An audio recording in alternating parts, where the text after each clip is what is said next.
اور پاکستان مسلم لیگ نون نے اشرف گجر کو میدان میں اتارا ہے. واضح طور پہ تحریک انصاف شہری ووٹ پر فوکس کر رہی ہے, پاکستان مسلم لیگ نون دیہاتی ووٹ پہ فوکس کر رہی ہے. اسلام آباد کے سندھ میں بہت اہم مقابلہ ہونے جا رہا ہے. ٹھٹا شہر میں یہ مورسی نشست سمجھی جاتی ہے شیرازی خاندان کی, اس پہ انتخاب نہیں ہو سکا تھا.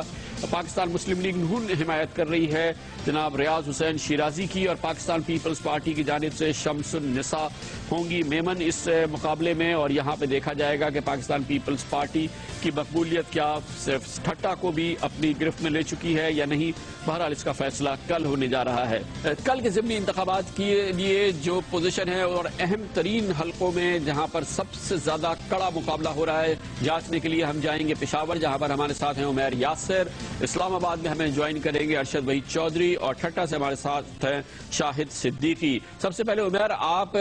بتائیے گا کہ پشاور میں کیا سچویشن ہے. ایک بار پھر غلام احمد بلور ہیں, لیکن اس دفعہ شاید ان کی سپورٹ زیادہ سیاسی جماعتیں کر رہی ہیں. تحریک انصاف کے عمران خان نہیں ہیں, گل بادشاہ ہیں. کیا تحریک انصاف یہ پوزیشن مینٹین کرے گی, ریٹین کر لے گی, یا یہ کہ کل کوئی سرپرائز بھی ہو سکتا ہے؟ اس وقت کیا لگ رہا ہے سطحی طور پہ؟ جی یقیناً خان صاحب, غلام احمد بلور جو عوامی نیشنل پارٹی کے امیدوار ہیں, انہیں اس مرتبہ پیپلز پارٹی اور JUI کی حمایت بھی پشاور کے حلقہ N1 پہ حاصل ہے. اس سے پہلے جو انتخاب تھا اس میں ان تمام جماعتوں نے علیحدہ علیحدہ امیدوار تو نامزد کیے تھے. چونکہ تحریک انصاف کی یہاں پہ حکومت بھی ہے اور یہ جماعتیں اس صوبے میں اپوزیشن میں بھی ہیں, تو اس وجہ سے غلام احمد بلور کی حمایت کا فیصلہ کیا گیا ہے پیپلز پارٹی اور JUI کی جانب سے. دوسری جانب تحریک انصاف کے گل بادشاہ ہیں, جن کو ان کی اتحادی جماعتوں جماعت اسلامی اور قومی وطن پارٹی کی حمایت حاصل ہے. لیکن جو گہما گہمی جو پچھلے انتخابات میں تھی وہ اس مرتبہ نسبتاً کم ہے. یہ تاثر یہاں پہ عام طور پہ پایا جا رہا ہے کہ عام طور پہ جو عام شہری جو گزشتہ انتخابات میں گھروں سے نکل کے انہوں نے ووٹ پول کیا تھا وہ ایک کم ہے, کیونکہ کچھ شکایات لوگوں کو تحریک انصاف کی صوبائی حکومت سے موجود ہیں. تو اس وجہ سے جو سیاسی کارکن ہیں مختلف جماعتوں کے, یہ تاثر ان میں موجود ہے کہ وہی زیادہ تر ووٹ پول کرنے کے لیے نکلیں گے, لیکن عام جو لوگ ہیں وہ زیادہ تر نہیں نکلیں گے. اس وجہ سے پشاور کی میں یہ حلقہ چونکہ انتہائی اہم ہے, یہاں پہ غلام احمد بلور اور جو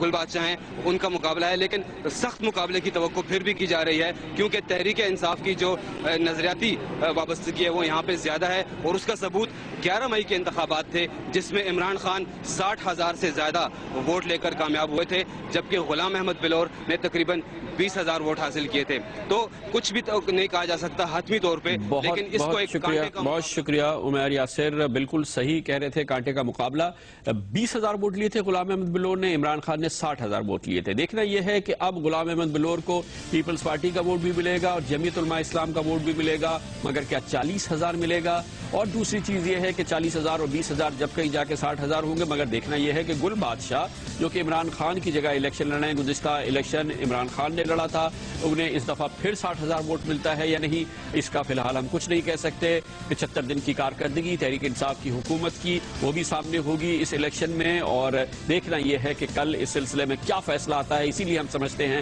کہ پشاور کا یہ حلقہ سب سے زیادہ دلچسپ نتائج دے گا کل, اور ووٹ دے گا کہ کیا اسے اب بھی اعتماد ہے تحریک انصاف پر, یا یہ کہ وہ اعتماد متزلزل ہوا ہے. چلتے ہیں اسلام آباد کی جانب, وہاں پر بھی ایک امتحان ہونے جا رہا ہے, اور وہ ایک بار پھر تحریک انصاف کا امتحان ہے. اسلام آباد کی نشست کو خالی کیا ہے جناب جاوید ہاشمی نے, جو کہ کئی نشستوں پہ انتخابات جیتے تھے, اور جاوید ہاشمی کا مقابلہ,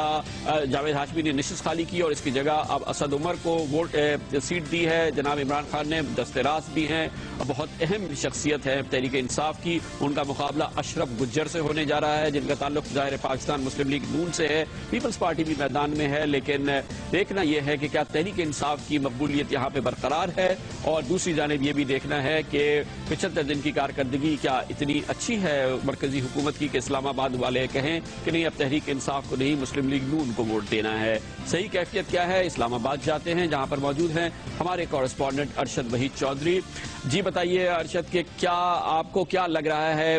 ماحول سے کیا اندازہ ہو رہا ہے, اور گزشتہ انتخاب اور اس انتخاب کو اگر ہم سامنے رکھیں تو کیا کوئی سرپرائز آ سکتا ہے؟ جی ہاں صاحب، یہ اس حوالے سے بہت اہم الیکشن ہے NA48 کا، کہ چونکہ پاکستان مسلم لیگ نون 11 مئی کے عام انتخابات کے بعد برسر اقتدار آ چکی ہے، وزیر اعظم میاں نواز شریف خود یہاں پہ بطور وزیر اعظم وہ موجود ہیں، تو اس حلقے میں اپوزیشن یہ ہے کہ اسد عمر جو کہ پاکستان تحریک انصاف کے مرکزی نے ٹکٹ دیا گیا ہے، اور ان کے مقابلے میں مسلم لیگ نون کا جو ٹکٹ ہے وہ اشرف گجر کو دیا گیا ہے، لیکن یہ ٹکٹ جب اشرف گجر نے حاصل کیا ہے تو اس پر بھی آخری وقت تک مسلم لیگ نون اپنے یہاں پہ امیدوار کا حتمی فیصلہ کرنے کے لیے اسے بہت زیادہ کنفیوژن کا شکار رہی ہے، جس کا براہ راست اثر اس کے ووٹرز پر بھی پڑا اور اس انتخابی امیدواروں کی جو اس کی مہم تھی، کیمپین تھی، اس پر بھی پڑا۔ لیکن یہ بات اہم ہے کہ اسد عمر اور اشرف گجر دونوں NA48 اسلام آباد کے اس حلقے کے لیے، اس کے ووٹروں کے لیے دونوں امیدوار نئے ہیں، لیکن یہ دونوں یہاں پہ اس حلقے میں شخصیت کے بجائے پارٹی کا الیکشن ہوگا، کیونکہ یہاں پہ پاکستان مسلم لیگ نون اور تحریک انصاف کو لوگوں نے ووٹ دینے ہیں۔ یہاں پہ خان صاحب 70% جو ووٹرز ہیں وہ ان کا تعلق شہری آبادی سے ہے، جبکہ 30% جو ووٹرز ہیں وہ دیہی آبادی سے تعلق رکھتے ہیں۔ اور اگر دیکھا جائے تو گزشتہ انتخابات میں جو 11 مئی کے عام انتخابات ہوئے تھے، اس میں مختوم جاوید ہاشمی نے یہاں پہ 73,000 ووٹ حاصل کیے تھے، جبکہ ان کے مقابلے میں اس وقت انجم عقیل خان جو ہیں وہ 52,000 ووٹ لے سکے تھے۔ اور اس میں یہ بھی ایک دلچسپ فیکٹر ہے کہ میاں اسلم، جن کا تعلق جماعت اسلامی سے تھا، انہوں نے 25,000 ووٹ اس وقت لیے تھے، لیکن اب اس دفعہ وہ اس مقابلے سے دستبردار ہو چکے ہیں اور انہوں نے اپنے کاغذات نامزدگی واپس لے لیے تھے۔ تو اس طرح وہ 25,000 ووٹ جو کہ اس وقت مختوم جاوید ہاشمی اور انجم عقیل کے درمیان 21,000 ووٹوں کا فرق تھا، تو اب وہ 25,000 ووٹ ایک اہم اس میں رول پلے کریں گے کہ وہ جس طرف بھی جاتے ہیں۔ لیکن اس حوالے سے جماعت اسلامی نے کوئی واضح ارشد یہ بتائیے گا کہ جماعت اسلامی نے کوئی فیصلہ نہیں کیا، گو کہ وہ اتحادی ہے KPK میں تحریک انصاف کی، لیکن اسلام آباد کے حوالے سے جماعت اسلامی نے اپنے ووٹرز کو نہیں کہا کہ وہ تحریک انصاف کو ووٹ دے یا مسلم لیگ نون کو۔ جی بالکل، اس حلقے میں باقاعدہ طور پر باضابطہ طور پر جماعت اسلامی کی طرف سے جو ہے وہ کسی امیدوار کی حمایت کا اعلان نہیں کیا گیا، لیکن ہمارے ذرائع کے مطابق یہ ہے کہ زیادہ تر جو ٹلٹ جیسے آپ نے کہا ہے وہ تحریک انصاف کی طرف ان کا دکھائی دیتا ہے، ووٹرز کا بھی، اور شہری آبادی جو ہے ان سے بھی جو ہماری یہاں پہ بات چیت ہوئی ہے کہ وہ ابھی تک ریٹین کی ہے یہاں پہ پوزیشن تحریک انصاف نے، اور جو مسلم لیگ نون کے درمیان ٹکٹ کے ہوئی ہے وہ ابھی تک بدستور موجود ہے، اور اس میں یہاں تک کہ وزیر اعظم میاں نواز شریف کو بھی مداخلت کرنا پڑی، اور انہوں نے 3-4 دن پہلے یہاں پہ سابق امیدوار انجم عقیل خان کو اور ضلعی صدر جو ہیں ڈاکٹر طارق فضل موجودہ MN ان کو بھی بلا کے انہوں نے ہدایات دی ہیں کہ اگر اس حلقے سے مسلم لیگ نون کے امیدوار کو شکست ہوتی ہے تو اس کی براہ راست ذمہ داری ان پہ ہوگی۔ تو اس لیے اب تمام تر فوکس مسلم لیگ نون کی قیادت کا اس پہ ہے، کیونکہ اس سیٹ کے ہارنے کے بعد برسر اقتدار حکومت میں ہونے کے باوجود اگر مسلم لیگ نون یہ سیٹ ہارتی ہے تو اس کا یقیناً بہت زیادہ نفسیاتی اثر جو ہے وہ مسلم لیگ نون کی قیادت پر۔ بہت شکریہ ارشد وحید چودھری، اور امپورٹنٹ بات ہے کیونکہ دارالحکومت کا انتخاب ہے اور وزیر اعظم ہیں اور پوری حکومت مسلم لیگ نون کی، گو کہ گزشتہ انتخاب اب آسانی جیتے تھے مخدوم جاوید ہاشمی، لیکن کل کیا ہوتا ہے اس کے بارے میں فی الحال کچھ نہیں کہا جا سکتا، لیکن جیسے کہ ہم نے آپ کو بتایا کہ پشاور میں تحریک انصاف کی مقبولیت داؤ پہ لگی ہوئی ہے، تو اسلام آباد میں پاکستان مسلم لیگ نون کی اور اس کے ساتھ تحریک انصاف کی بھی کہ کیا وہ اپنی پوزیشن ریٹین کر پاتی ہے یا نہیں۔ سندھ میں ایک بہت اہم مقابلہ ہونے والا ہے جو کہ نہیں ہو سکا تھا، بہت شدید تناؤ ہے، ٹھٹا کی نشست پوری طور پہ شیرازی خاندان کے حوالے سے سمجھی جاتی ہے۔ ریاض حسین شیرازی اب پاکستان مسلم لیگ نون کے امیدوار کی حیثیت سے میدان میں اترے ہیں۔ ٹھٹا میں پاکستان پیپلز پارٹی نے 11 مئی کے انتخابات میں پیش قدمی کی، اویس مظفر پاکستان پیپلز پارٹی کی جانب سے اس علاقے میں سب سے زیادہ سرگرم رہے۔ کل ان کی سرگرمی کا اور ان کی کارکردگی کا ایک بڑا امتحان ہوگا، اور پاکستان پیپلز پارٹی کا بھی، اور سندھ میں امتحان ہے پاکستان پیپلز پارٹی کا ٹھٹا میں۔ ریاض حسین شیرازی کیا شمس النساء میمن کو ہرا پائیں گے یا نہیں، یہ جاننے کے لیے ٹھٹا جاتے ہیں جہاں پر موجود ہیں ہمارے کورسپونڈنٹ شاہد صدیقی۔ شاہد، آپ بتائیے گا کہ عام طور پہ سمجھا جاتا ہے کہ اگر شیرازی نام ہوگا تو ٹھٹا میں انتخاب وہ شخص جیت لے گا، وہ خاندان جیت لے گا۔ کل کے الیکشن کے حوالے سے آپ کو کیا اندازہ ہو رہا ہے؟ جی کامران صاحب، جو 11 مئی کے انتخابات تھے اس میں شیرازی برادران نے اس بات کو ثابت بھی کیا کہ انہوں نے ضلع کی 7 نشستوں میں سے 1 قومی اسمبلی کی اور 3 صوبائی اسمبلی کی نشستیں جیتی، جبکہ ان کے الائنس جو محمد علی ملکانی تھے انہوں نے بھی 1 نشست جیتی تھی، لیکن بعد میں انہوں نے پیپلز پارٹی جوائن کر لی۔ اویس مظفر صاحب نے اس حلقے سے 88 جو ہے ٹھٹا کا وہاں سے الیکشن لڑا تھا۔ کل جو